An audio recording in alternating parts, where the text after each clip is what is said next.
We know there have been over 100 drone and missile attacks against shipping that's affiliated with over 35 different countries. So this is a multinational campaign.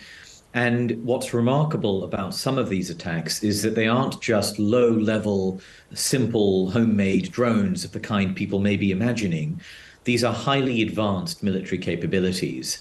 So, for instance, of one of the ships that was struck on December 15th, I think it's called the MV Palladium or Platinum 3. This was struck with an anti-ship ballistic missile, a ballistic missile capable of hitting moving ships at sea. That weapon has never been used in warfare at any point by anyone else.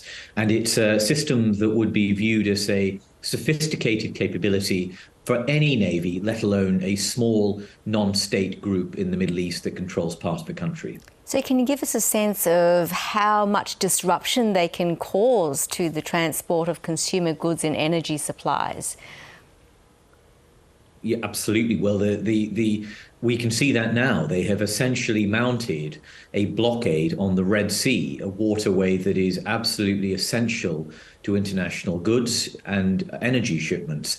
I think the Red Sea is a conduit to somewhere between 8 and 12% of global seaborne oil and liquid natural gas shipments. I don't have the exact figures at hand for global trade, but it's a fairly sizable proportion. And of course, it has a particular impact on some countries. So you need to be able to get through the Red Sea to get through the Suez Canal. And Egypt, for instance, a country that is already in the midst of a financial crisis, is going to lose revenue from transit on the Suez Canal. So this isn't an economic crisis yet. It isn't a global supply chain crisis yet. But of course, if you recall, as viewers recall, the Ever Given, the ship that became stuck in the Suez Canal in 2021, and the impact that had on everything like semiconductors and car deliveries for weeks and weeks, they will understand the potential disruption that this could have. But I think the one other thing worth adding here is this is occurring amid a global disruption in shipping. Can you give us an idea also about potentially how these diversions could impact the cost of goods, how they could affect us, and also delivery schedules and delays?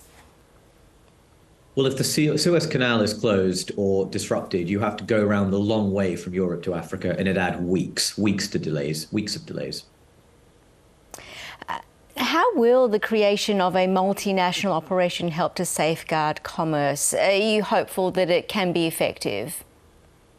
It will help provide a degree of air defense coverage against Houthi missiles.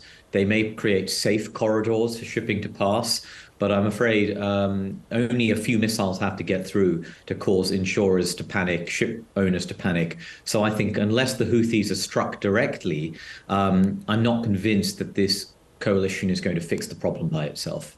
And how much is at stake if the operation doesn't go to plan? Well, what's at stake is not just the Red Sea and the Middle East and the Houthis and their strength and their prestige, but I would say this is also occurring at a time when freedom of navigation is at risk, both in your part of the world, in the South China Sea, in my part of the world, in the Black Sea, in Europe, because of Russia's blockade of Ukraine. And I think this ought to be seen in that wider context of threats to global shipping and free navigation. And overall, what do you think the Houthis are trying to achieve by attacking ships on this route? Can you give us a bit more detail about that and how much longer you think their attacks will be continued? The Houthis say that they are attacking these ships because they want to force an end to the blockade of Gaza. They want more aid to get into Gaza.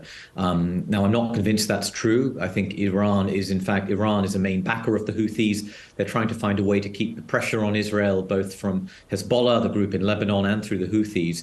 But I think they will keep this campaign up in one form or another until the war in Gaza ends, or until they feel the risk of escalation is too high and serious for them to take the risk any longer. Shashank Joshi, great to get your thoughts. Thanks so much for your time.